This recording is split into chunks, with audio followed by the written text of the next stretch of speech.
After World War II, the curtain of separation divided Germany into two halves, East and West, and at the same time pushed the world into the tense period of the Cold War. By the 1970s, when the ideological confrontations between the superpowers gradually escalated, West Germany faced an important opportunity to host the 20th Summer Olympics in Munich. This was not only a major sporting event that attracted global attention, but also a golden opportunity for West Germany to rebuild its national image on the international stage, escaping the historical obsession from the Nazi era. The 1972 Munich Olympics were not only symbolic of the spirit of sportsmanship, solidarity, and peace, but also contained the aspirations of a new Germany, a Germany that wanted to integrate and reaffirm its position in the world. But while the event was taking place in a vibrant atmosphere, an unexpected tragedy occurred that shook the world, turning the playground of sportsmanship into the scene of a serious crisis. The Olympics, held every 4 years and bringing together athletes from countries and regions, is a major sporting event, and Germany has experience in hosting the Olympics. In 1916, the 6th Summer Olympics were scheduled to be held in Berlin, but were cancelled due to the outbreak of World War I. In 1936, the 4th Winter Olympics were successfully held in Berlin, and by 1972, West Germany had spent $6 billion to build a series of facilities including the Olympic Stadium, with a capacity of 80,000 spectators, and the Olympic Village with a capacity of 15,000 people, all built with advanced technology. The mascot of the Munich Olympics was a dachshund named Waldi, the first official mascot in the history of the Summer Olympics. Waldi symbolized the perseverance and agility of the athletes, representing the spirit of sportsmanship and the Olympic spirit. Waldi's colors also brought a vibrant and warm atmosphere to the event.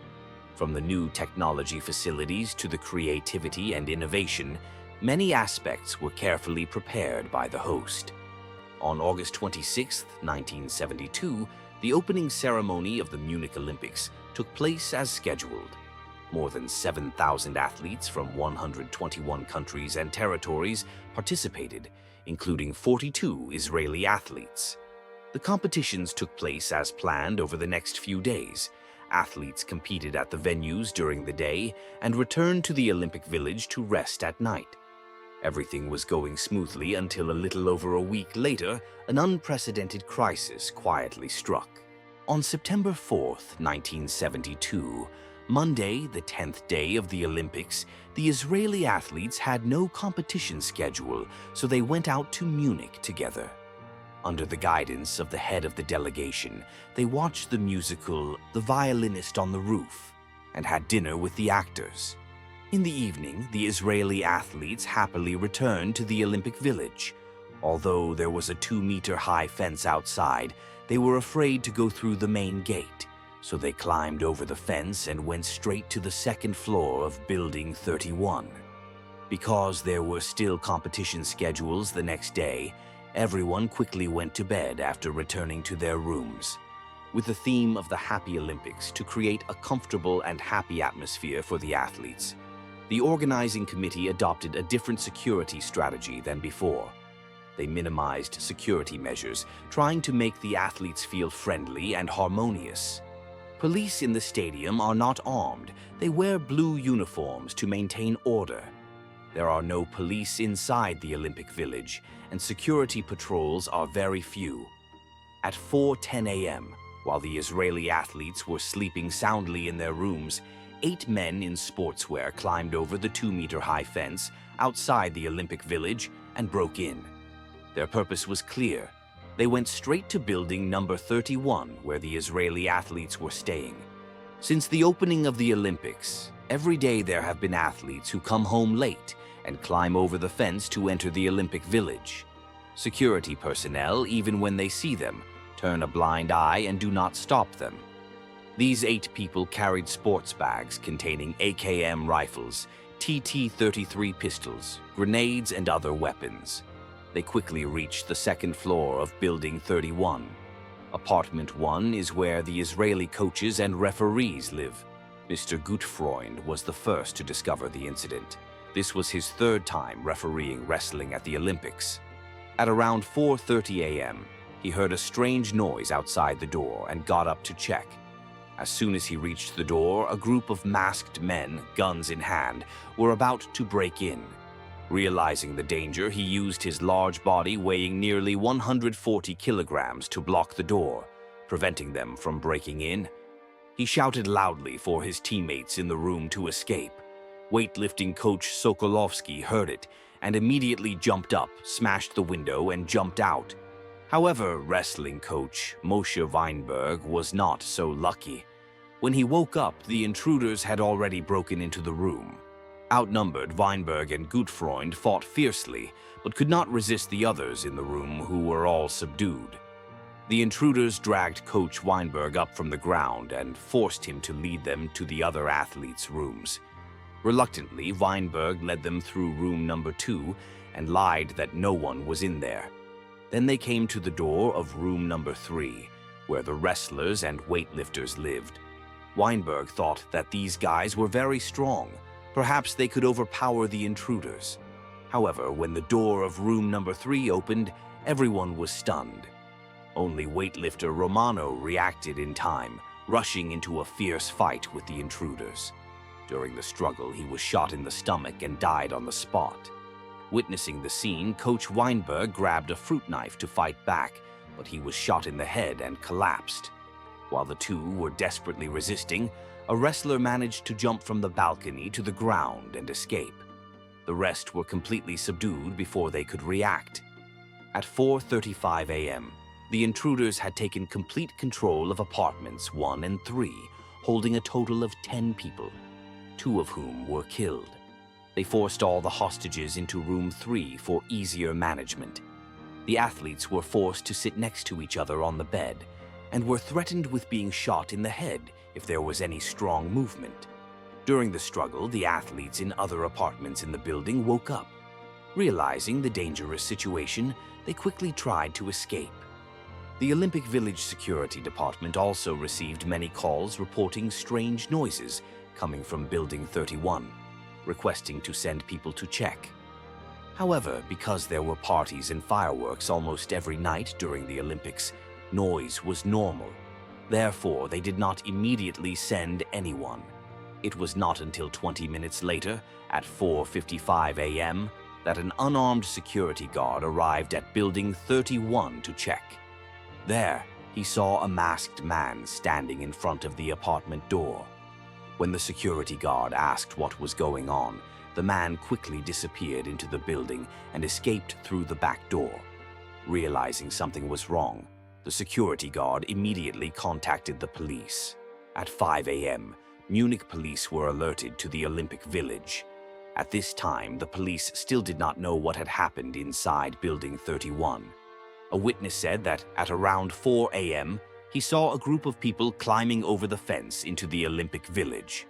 Because they were wearing sportswear, he did not pay much attention, thinking that it was normal because many athletes from other countries often took the same shortcut to get to their accommodations. Synthesizing the information, the police determined that this group of people were intruders disguised as athletes, the purpose of which is currently unclear, so they could not act recklessly. The 2 Israeli athletes who were lucky enough to escape said that they suspected the intruders were terrorists. They were all wearing masks, carrying many weapons, and had a clear intention to attack, seemingly aimed directly at the Israeli athletes. In addition to the Israeli athletes, Building 31 also houses athletes from Uruguay and Hong Kong. After checking, 11 Israeli athletes did not appear and were determined to have been taken hostage. At 5:10 a.m., the police began to deploy to rescue the hostages. During the struggle, a German-speaking terrorist named Issa made a demand that the Israeli government release 234 Palestinian prisoners being held. At the same time, the West German government also had to release 2 other Palestinian prisoners. The deadline was 9 a.m. If the demand was not met, they would begin to execute the hostages. However, during the negotiations, they extended the deadline once again. Isa, whose real name is Lutif Afif, 35, was born in Nazareth, Israel, into a family of 4 brothers. His mother is Jewish and his father is a wealthy Arab businessman. Isa studied in West Germany and is fluent in German, then went to France to work. Isa's 3 brothers all joined the Black September organization, 2 of whom are currently being held in Israeli prisons. Later, Isa also joined this organization.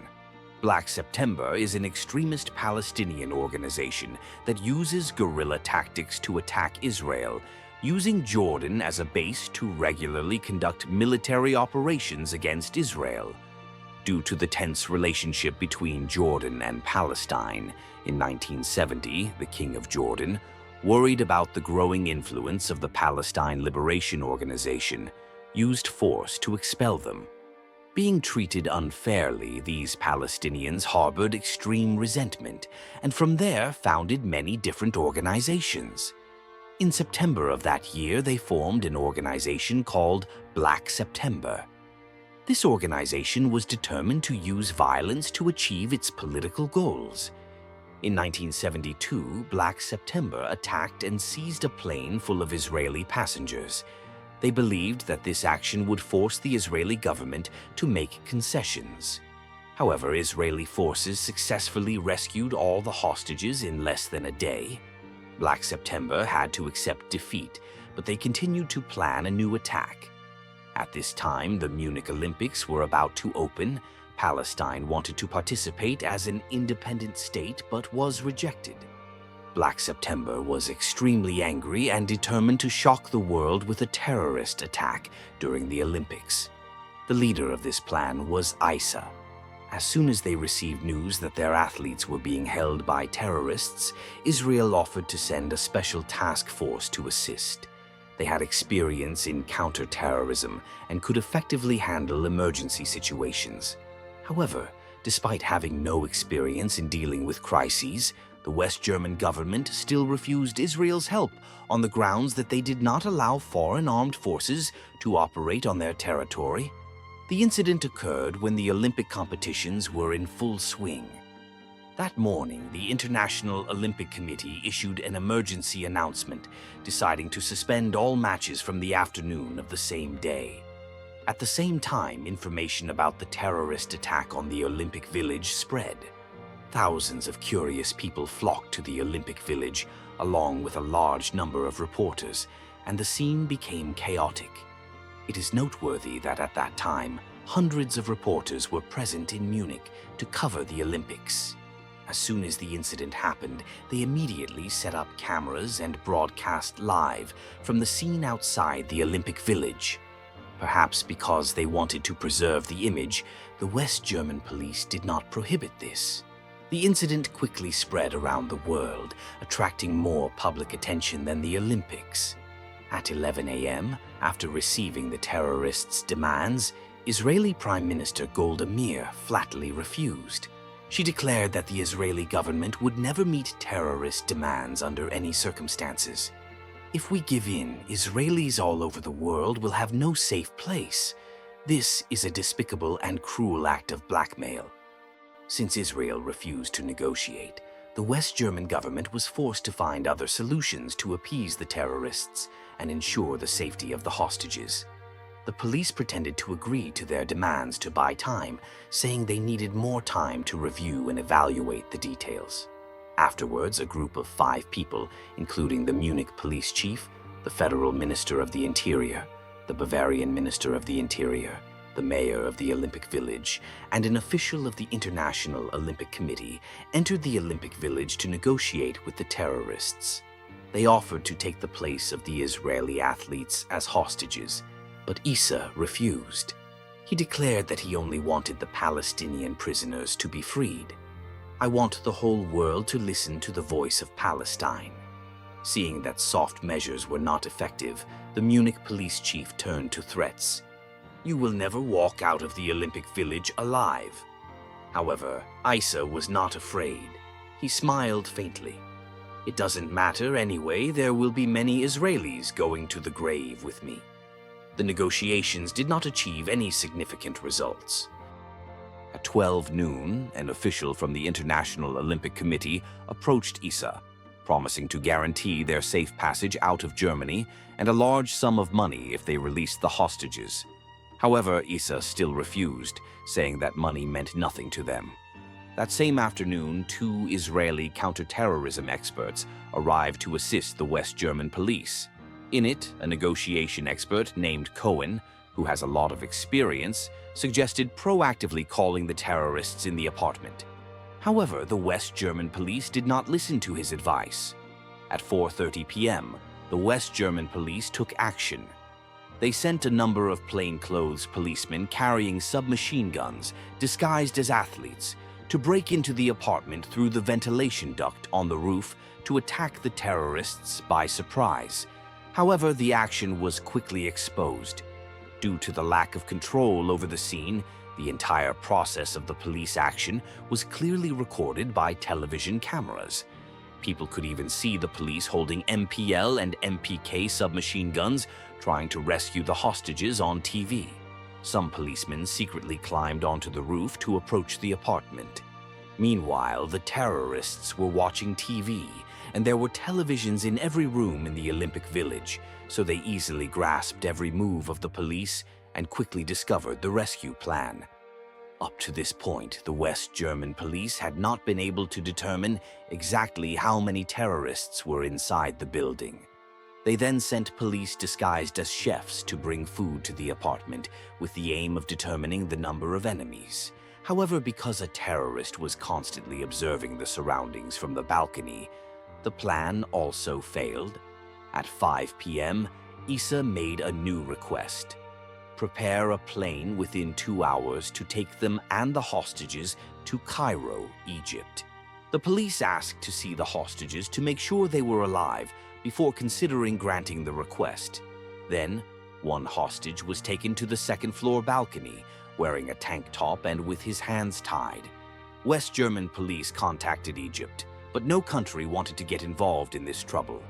The whole world was watching, so Egypt flatly refused to take it in. Reluctantly, West German police pretended to agree to Issa's request, claiming that they wanted to confirm the other hostages' opinions on the plan and asked to enter the apartment to check on the situation. However, in reality, they were preparing to attack. More than an hour and a half later, at 6:35 p.m., the Federal Interior Minister and the mayor of the Olympic Village were allowed into the apartment where the terrorists were holding hostages. The scene before their eyes shocked them. Blood all over the walls and floors. 2 of them, Weinberg and Romano, were dead. The remaining 9, one was sitting on a chair with his back to the window, 4 were sitting on a bed, and the other 4 were sitting on another bed. All of them were tied up.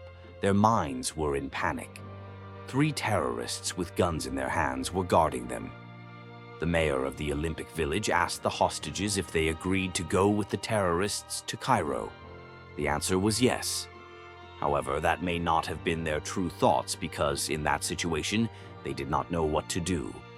In that situation, the police decided to temporarily cancel the attack plan. However, they still did not determine the exact number of terrorists, only knowing that it was between 4 and 5. After some deliberation, they came up with a new plan. Send 2 helicopters to transport all the terrorists and hostages to the Fürstenfeldbruck Air Base, 20 kilometers from Munich, and then transfer them to a Boeing 727 to fly to Cairo. Issa initially requested to be taken to Ream Airport by helicopter, as it was the closest international airport to the Olympic Village. However, the negotiators convinced Issa that the airbase was a more reasonable option. They said they had a Boeing 727 ready and waiting at the base.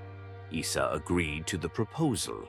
Because the helicopter could only land in an open area and could not land next to Building 31, the way from the apartment to the helicopter location had to go through the parking garage. The police had already arranged snipers to hide inside, planning to capture the terrorists there. However, Isa suddenly changed his mind, saying that he was not familiar with the parking garage terrain and was worried that the police would ambush there. As a precaution, they wanted to check first, so Isa and some of his accomplices went down to the parking garage. At this time, the police snipers were already hiding in the location. Because they did not expect that Isa would send someone down to check first, a sniper hiding behind the car panicked and hid under the car when he saw Isa approaching. In his panic, he accidentally made a small noise. In the quiet space of the parking garage, any sound, no matter how small, became very clear. To distract the terrorists, a policeman outside the bunker shouted loudly, "It's just a drill, don't shoot." However, Isa realized what was happening. He was extremely angry and returned to the apartment. The police's plan was exposed once again. After a while, Isa requested a bus to take them to the helicopter. The police agreed because they had other plans. At this time, the outside of the Olympic Village was full of reporters and curious people. If they acted right at the Olympic Village, they would face many unpredictable risks. Therefore, the police decided to use a helicopter to take the terrorists and hostages to the airbase, then attack while they moved from the helicopter to the Boeing 727. They quickly dispatched a number of snipers to ambush at strategic locations at the airport. At 10 p.m., the terrorists escorted the 9 hostages out of the building and onto the bus. Only then did the police get a clear idea of how many they had. Not 4 nor 5, but 8. The bus arrived at the helicopter parking area. Isa got off first.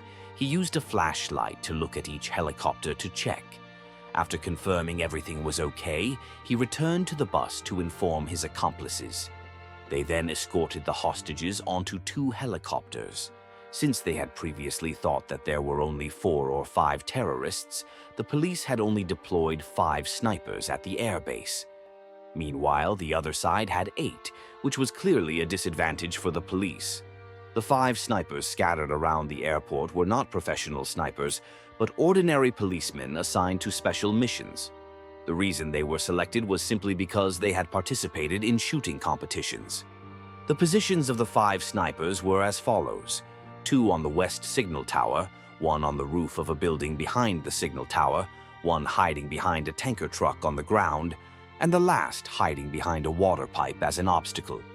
They were not wearing bulletproof vests or helmets, and their weapons were not sniper rifles, but G3 assault rifles that had been hastily borrowed from the military.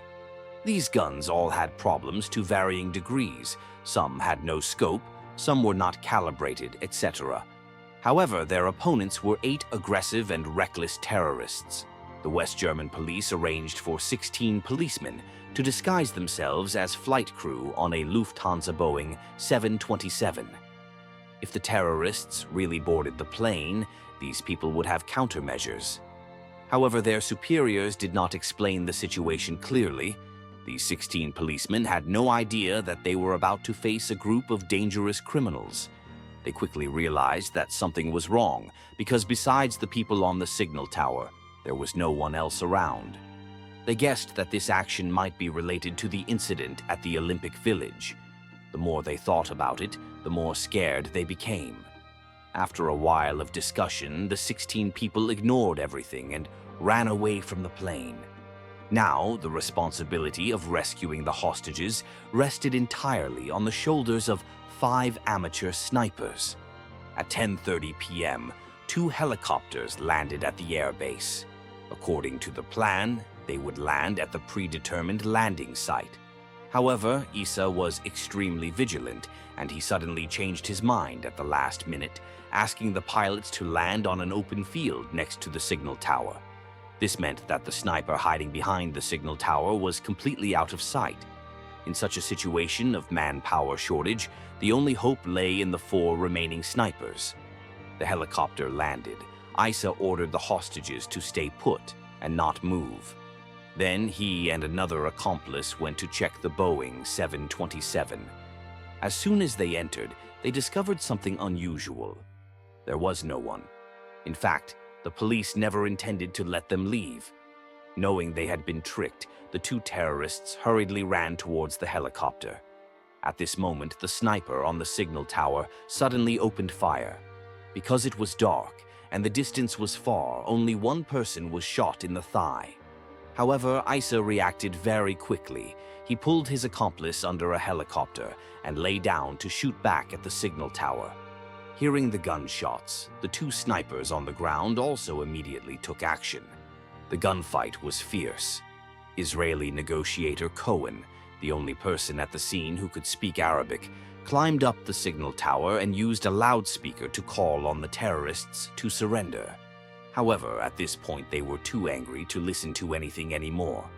The two sides exchanged fire for about half an hour and stopped at 11 p.m.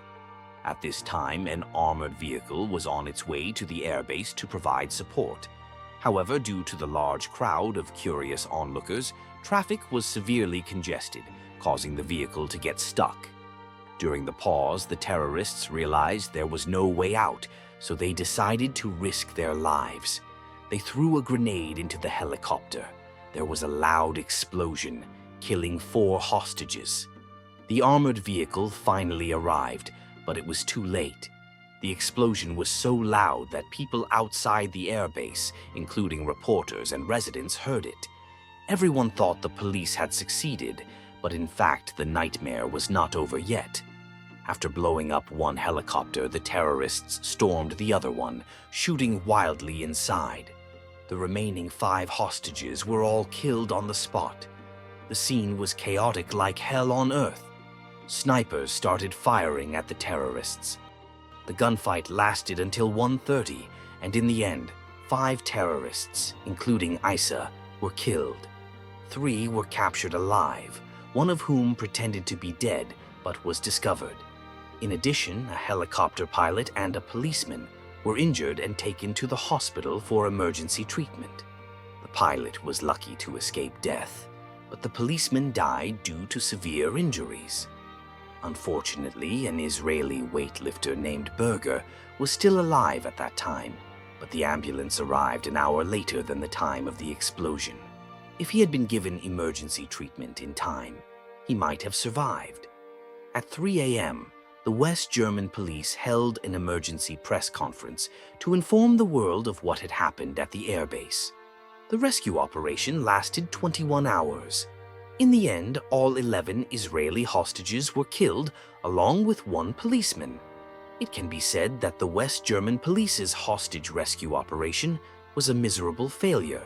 The incident shocked the world, and the tragic outcome caused public outrage. People began to doubt West Germany's ability to ensure security. West Germany became the focus of criticism. There were even rumors that some hostages might have been shot by police snipers by mistake, but this could not be confirmed because the bodies were badly burned. A sniper later laughed when investigated. "I am not a sniper." The next day, people gathered at the Olympic Stadium to pay their respects to the 11 unfortunate athletes. Except for the Arab countries, the Olympic flag and the flags of other countries were flown at half-mast. The atmosphere of loss was everywhere. On every face was infinite grief and sorrow. On the bench of the Israeli sports delegation, 11 empty seats were placed in memory of the victims. The president of the Olympic Committee announced that the Olympics would continue after a 34-hour pause. Many people thought that continuing the competition at this time of grief was a lack of empathy. However, the president of the Olympic Committee affirmed, "Our goal is to prevent the terrorists from achieving their aim of sabotaging the Olympics. Everyone will continue to compete." The massacre claimed the lives of 11 Israeli athletes. After the memorial service, the surviving Israeli athletes withdrew from all competitions and brought the bodies of their ill-fated teammates back home. The attack caused the closing ceremony of the Olympics to be postponed for a day. Security was significantly increased in and around the Olympic Stadium, but the atmosphere was no longer as joyful and relaxed as the opening ceremony. Just when everyone thought the closing ceremony would go smoothly, the West German police received a report that a plane taking off from Stuttgart Airport had lost contact, and that it was suspected of being a terrorist attack. The news caused panic among everyone. The police feared that terrorists might attack the Olympic Stadium, causing unpredictable consequences. They did not release this information for fear of causing widespread panic. The police urgently dispatched 2 fighter jets to Munich airspace, ready to intercept if they detected any suspicious aircraft. Fortunately, everything later became clear. It turned out that the plane's electronic system was malfunctioning, not attacked. However, the story was not over yet. A month later, 2 Arabs attacked and seized another Lufthansa plane. They demanded that the captain fly to Munich and demand the West German government release the 3 terrorists arrested in the Munich Massacre. Concerned for the safety of the passengers on the plane, West Germany accepted a compromise and put the 3 terrorists on another plane to Libya. After returning home, the 3 terrorists brazenly held a press conference recounting the details of the Munich attack and declaring, "This is a just act. The Israelis will forever be their enemies." In contrast to West Germany's concessions, in late 1972, Israeli Prime Minister Golda Meir took extremely firm actions. She could not accept the release of the 3 terrorists. Therefore, she decided to take revenge and make them pay. Under her direction, an assassination squad called the Wrath of God was formed with the goal of destroying the Black September organization. 11 terrorists were put on the hit list, corresponding to the 11 Israeli athletes who died. The assassination campaign lasted for 9 years, and 10 targets were eliminated. In August 1981, the last target was shot and seriously wounded at a hotel in Poland, but luckily survived. In fact, many families of the victims of the Munich massacre disagreed with Israel's revenge because killing only sowed more pain and hatred. No matter what, their loved ones could not be brought back to life. The Munich massacre shocked the world, becoming an indelible shadow in the history of the Olympics. After this event, the International Olympic Committee and governments of various countries tightened security at the Olympics. Host countries also invested more resources in security to ensure the safety of athletes and spectators. Immediately after this event, Germany established the GSG-9 Special Task Force, also known as Anti-Terrorism Squad 9, which was equipped with modern weapons and well-trained. GSG-9 has become one of the world's leading counter-terrorism forces. Not only Germany, many other countries have also established their own counter-terrorism forces. The 1972 Munich massacre left a deep scar in the history of the Olympics, an indelible reminder of the fragility of peace and the dangers of terrorism. Although more than half a century has passed, the tragic memory of this event is still vivid in the minds of many people. It not only awakened global vigilance, but also affirmed the importance of solidarity, compassion, and the common aspiration for a world without hatred. The lesson of Munich reminds us that peace does not come from compromising with violence, but from joint efforts to protect the safety and solidarity between peoples. The question is, what lessons can the world learn from such tragedies to create a more peaceful future? If you are interested and want to learn more about this haunting event, check out the video below. Don't forget to share your thoughts and discuss how we can prevent similar tragedies in the future.